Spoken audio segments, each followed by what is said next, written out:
everyone, and welcome to the Manuscript Podcast. This is the podcast where we believe 21st century man controls his destiny, that his choices define his future, and that he writes the script to his own life. I'm your host and fellow man, Reuben Stamper, and as always, it is an honor, pleasure, and privilege to have you here with me today. Thank you so much for sharing your time with me. If you get something out of this episode, please consider subscribing to the YouTube channel or to the Spotify. All right, let's jump right into things. So I am stoked for today's episode. There's a bunch of stuff I'm excited to talk about that I think is super interesting. And we're going to start today's episode by talking about something rather uncomfortable, and that is called failure. Yep, we're talking all about failure and how, as a man, you can learn from it so you can live a happier and a better life. Let's get started. All right, everyone. So in keeping with the previous episode where we talked all about building discipline, and the episode before that where we talked all about thinking outside the box, we're going to get into a rather uncomfortable topic for a lot of people, and that is failure. Now, at some point in your life, I guarantee you have failed. Otherwise, if you haven't failed to some degree, why would you ever watch this channel? Because we all fail as men. You know, we make bad decisions. We choose the wrong path. We fail. We don't accomplish the things we thought we were going to accomplish.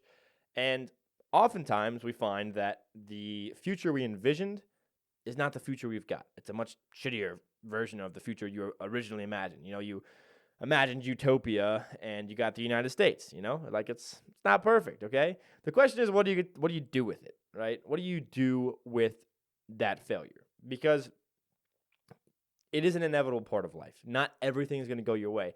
As a matter of fact, I would even go so far as to argue that the fact that everything doesn't go your way is what makes life interesting and fun and enjoyable to a degree.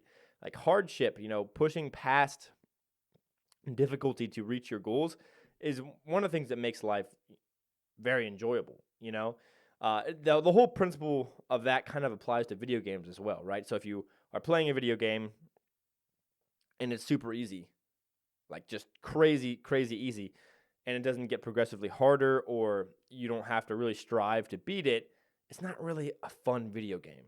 It's pretty boring, pretty lame, right? At least I think so, and so do most people that I talk to. It's like the thing about a game that makes it fun is that it is difficult. It's just difficult enough to make you have to really work for it, but also attainable, right? And so that kind of ties back into discipline and that whole thing I talked about last episode. But you know, that failure in life, there's two ways to view it. You could view it as, well, I myself am a failure, or this was not the right course of action. I need to correct course. I need to change things. I'm going to do things differently next time. And so as men, we get to decide, what do we do with failure? I want to talk about a Lion King scene real fast because I think it really applies to this, right? So, yeah, you guys didn't think you were going to get a Lion King quote in today's episode. Well, guess what? It's here. It's happening.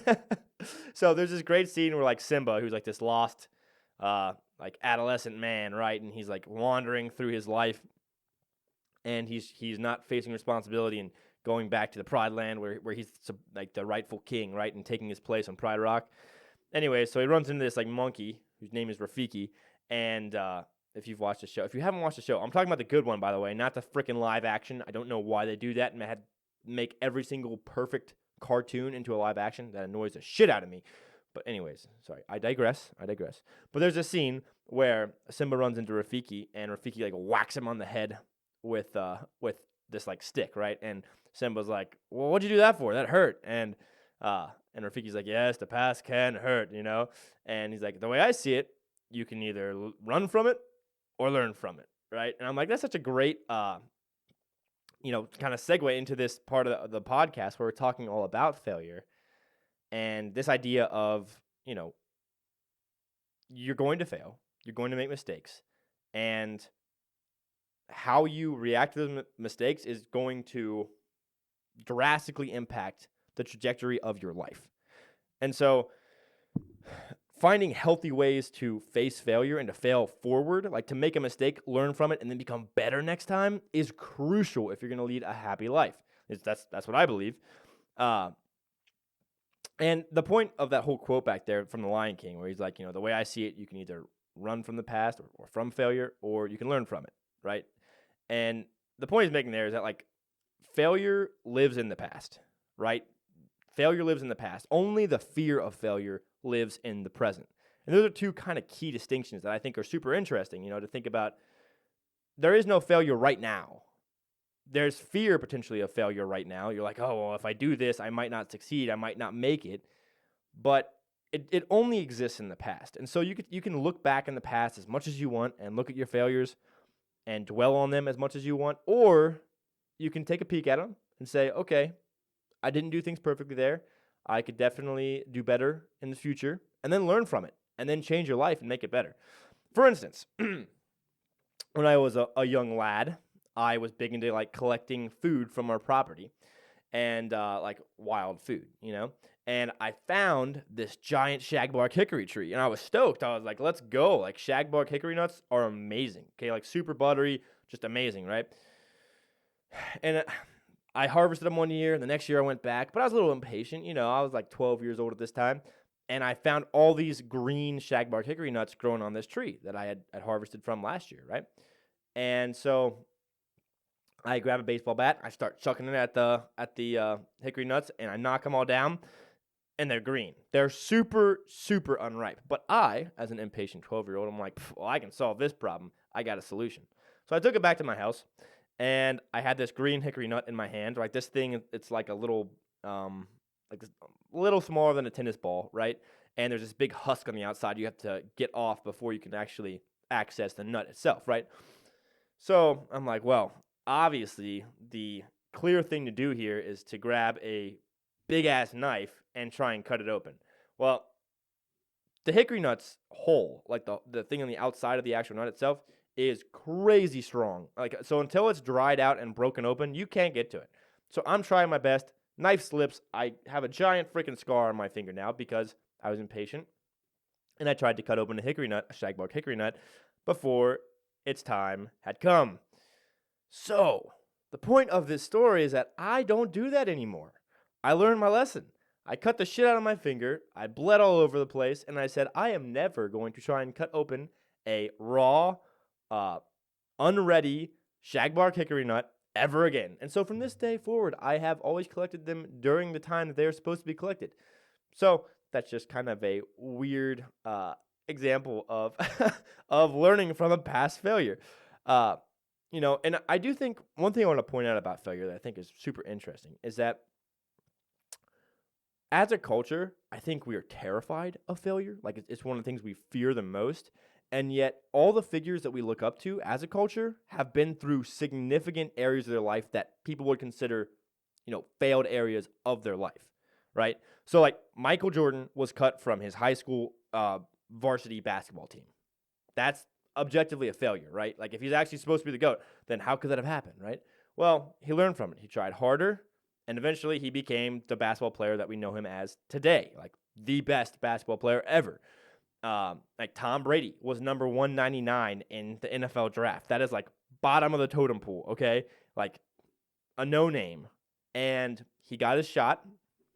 Like if you were to try and compare him to other first round picks, like people who are picked right at the beginning of the draft, like, yeah, he failed in that department. And yet he is the best football player, quarterback anyways, to ever play the game.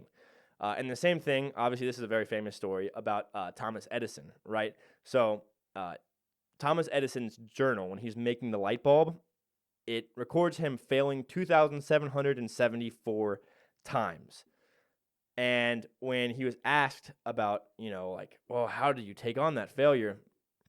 He said, and I quote, "I didn't fail at making the light bulb.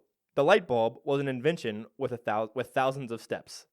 That's a baller quote. Like, that is how I think you should attack failure, right? So look at it and be like, okay, this is a learning process. And true failure only comes when you look at something you did wrong and then you choose to repeat it, right? Or you choose to just dwell on it forever and never make changes in your life. That is true failure. But this idea of failure can actually just be a learning curve. That's great. And I think that's a very, as I've talked about before, I'm a big fan of like resilient mindsets. I think that's a super resilient framework to put around your life of, yes, I'm going to fail. I know I'm going to fail, but I'm going to fail forward. I'm not going to fail backwards. I'm not going to regress because of my failure. I'm going to choose to progress and make my life better through learning, about what I did that was wrong. And so that is all I'm trying to say about failure today. I hope you enjoyed that section. I hope it taught you something, or at least maybe change your mind a little bit on, okay, I need to be a little more bold. I need to not fear failure, because failure does not exist in the present. Fear of failure does, but failure itself does not exist in the present. It only exists in the past. Because failure implies that you have gone and done something incorrectly. You have not achieved a goal. And, fear of failure is just looking ahead and saying, well, maybe I can't achieve the goal. I'm saying don't let that fear of failure get to you, and learn from the failures in your past. That's all I have to say on failure. Hope you enjoyed. Let's move on to the second section of the podcast, where we're talking about another Pew Research study. I'm very excited to talk about it. Let's go. All right, everyone. So most of the time in section 2 of the podcast, I'm talking about a study or a statistic that is sad, that makes people upset about the state of the world. And I apologize for that. I know it can be a Debbie Downer thing to do, but I think it is important for men to understand what's going on around them, okay? And I'm not going to apologize for that. But today, I have good news. We're talking about good news. At least, this is how I see it. Oftentimes, this section of the podcast becomes kind of a Reuben Rants 2.0. So I'll try and keep it away from that today, but we will see how that goes. So, according to a recent Pew Research study, when asked about having children, 51% of young adults who are not parents say they would like to have children one day. Interestingly, among this group of people, men were more likely than women to want children. 57% of the men in the study wanted to have children, compared to only 45% of the women. Well, here, I guess, is my plug for children. I think kids are the bomb. I think that in so many ways they complete men. They kind of rip out that last bit of selfishness that we might have as men. And they, from everything that I have witnessed, and the majority of the men that I really love and respect who have done great things have children and have raised them to become great men and women. And something that I've noticed about those men is that in many ways the children really have just obliterated selfishness from their lives. They live for their kids. They live for their family and making sure that their family's taken care of. And I think that there are few things in life that are more meaningful than to provide for your family and for your children and to take care of them in every way, physically with the goods that they need, emotionally, spiritually, to actually care for others outside of yourself is one of the greatest callings. And I think all men are called to it, but it's one of the greatest callings that a man can have, okay? Because we live in a society that, I'm getting up on my soapbox opera here, I guess, I don't know. We live in a society that praises self-indulgence and constantly caring about yourself, okay? And there comes a point, obviously, where you do need to take care of yourself and make sure that you can be the best you for other people. But that's the point, is that it is for other people. You exist in so many ways to live for people outside of yourself. If you're constantly living for yourself, that is a roadmap to misery. And it's going to leave you without a sense of purpose, right? If you're just constantly looking out for numero uno and not looking out at other people and what they need and trying to help them. And obviously, anything in excess can be wrong, and doing that to excess can be wrong, and never focusing on yourself and letting yourself fall apart isn't good, obviously. But in the right context, living for others and sacrificing everything you have to help others, that's going to give you the greatest sense of meaning and purpose in your life. And so I would argue that kids are maybe one of the most blatant examples of this occurrence, where, they are helpless when they're young and you have to just take care of them. And growing up, they need a ton of guidance because they don't know anything, right? And so you are constantly working on making your kids into better men and women. And it's inspiring to me that 51% of young adults who are not parents say they would like to have children one day. That actually surprised me because I do think, by and large, our culture is so self-centered, man. We are so just focused on us instead of others. And it's very inspiring to see, like, oh, wow, 51% of young adults who don't have children say that someday they want to have children. That is a goal in their life. And I think that is a huge step for a lot of men and a lot of women is to all of a sudden, take love that you have for one another and make a child and then raise it and sacrifice everything for it. I mean, I think that's inspiring. I think it's awesome. And I'm super stoked to hear that 51% of young adults who are not parents say they would like to have children one day. That's all I have for this section. Hope you enjoyed. Let's move on to section 3, Reuben Rants. Let's go. All right, everyone. In this section of the Manuscript Podcast, the Reuben Rants section, we are talking today all about old-timey romance and why we need to bring it back. So I've been giving this topic of bringing back like gritty romance and getting rid of like the economic bullshit excuses. I've been giving this topic a lot of thought recently and trying to formulate exactly where I fall on it. And it's time. I'm ready to let out my true feelings on this topic. So it's no surprise people are getting married later, they're having children later, and they're hitting all these milestones later. And part of that, as I've discussed in prior episodes, is that my generation growing up slower. We just are. Like, our maturity levels are slowly prolonging, and it's taking us longer to reach these goals that other people in the past hit. But however, outside of that, one of the number one reasons cited for why people don't reach these milestones is a lack of money. Right? It's like, well, I don't have enough money to get married. I don't have enough money to have kids, and I don't have enough money to get a house. No, okay. Ah. All right, everyone. So in this section of the Manuscript Podcast, the Reuben Rants section of the podcast, we are going to talk about bringing back gritty, old-timey romance and getting rid of the bullshit economic excuses that so many people proffer today. So I've been giving this topic a lot of thought. I've been trying to formulate, my thoughts on it and understand exactly where I fall on this argument, right? On this debate. And it's time. I'm ready to let out my truest feelings. So people, it's no surprise, I've talked about this before.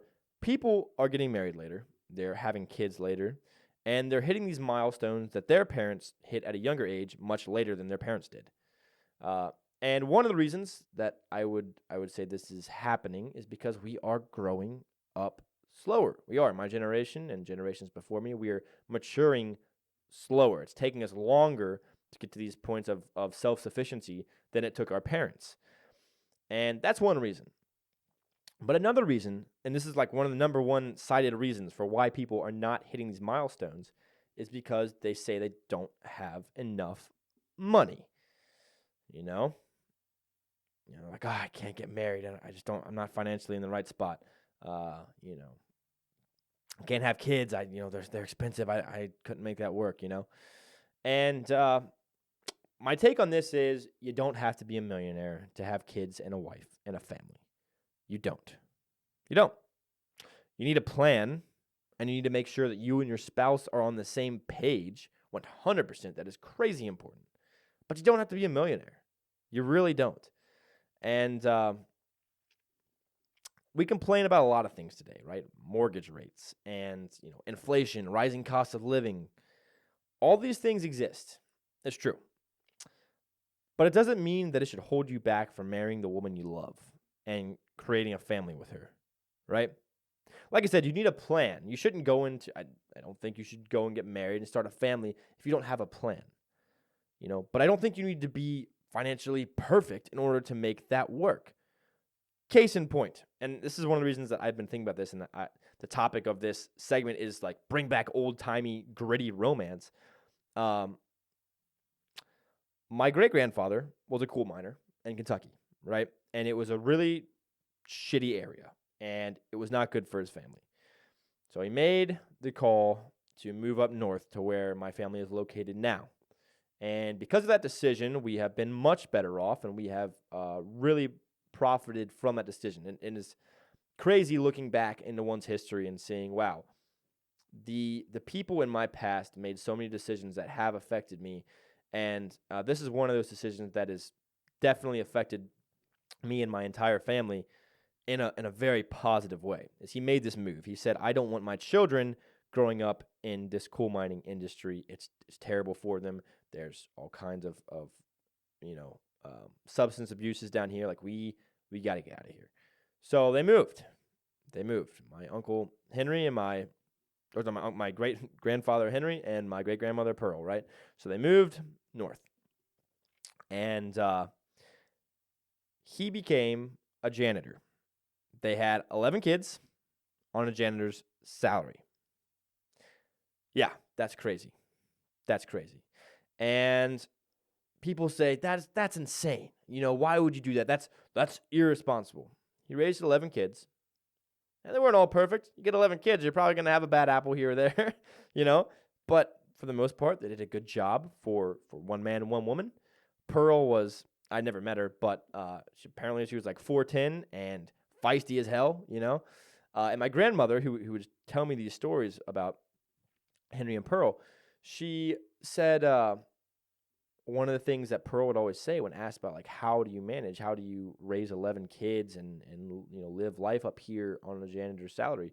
And she said, and her answer was always, we'll make do. And they did. And that's just an example of, I know it sounds crazy. I know today people will say, well, if you're not financially perfectly sound, then there's no way you can start a family in today's economy. They lived in the basement of their house because he refused to go into debt. So what he did is he built his house as he could afford it. So they built the lower section with cinder blocks. They lived in a cinder block basement before the top layer of their house was built because he refused to go into debt. And there they lived with 11 kids, and it was cramped and tight, and they made it work. And I know that it's not flashy, and it's not this rom-com romance that everybody, seems to just go goo-goo eyes over today. I know it's not that, but it is freaking beautiful.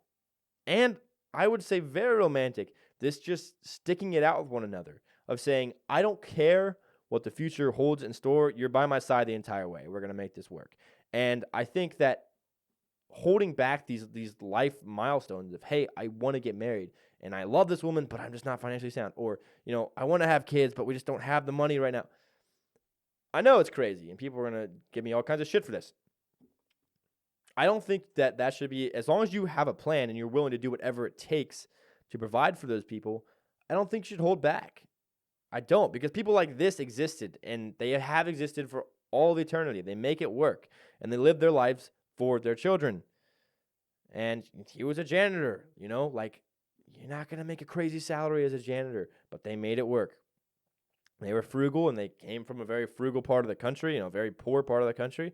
They made it work, and I think that there is a very intense level of romance there. It's a weird romance. I understand it's not very prevalent today, but this complete dedication to one another and saying, whatever comes our way, we're going to be good because we got each other. And that's what matters most, and we're going to make decisions for the betterment of our family, even if that means picking up everybody and transporting us, miles and miles and miles away from our home so that our children don't grow up in a shitty part of the world.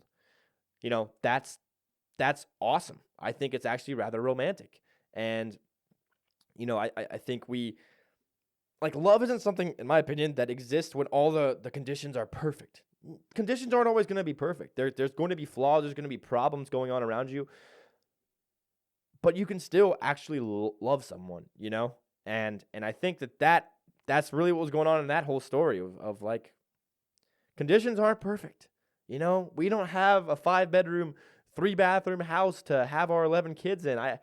That's just not going to work. No, they just said we're going to make it work, and they did. And I think it's a freaking awesome story. And I think that we as men should probably take a step back and look at things at face value and say, okay, what matters more, money or this woman who I say I love, you know? I don't know. I know as a Reuben Rant section, bring back gritty old romance, man. Like bring back the complete dedication of, whatever is in front of us, we don't give a shit. And we are going to make it work. That, in my opinion, that's true romance. Not this, well, if you don't bring me flowers on every Friday, then I'm going to be so upset. Nah, that's not true, strong, bonded love, in my opinion. But I digress. That's all I have to say for the Reuben Rant segment. I hope you enjoyed. This really wraps up the episode. I want to say thank you so much for joining me today. It means the world to me. If you got something out of this episode, if you enjoyed it, please consider subscribing, following on Spotify. That it would mean a lot. I hope you have a great day. As always, remember, there is a better life out there. Let's get after it. Peace.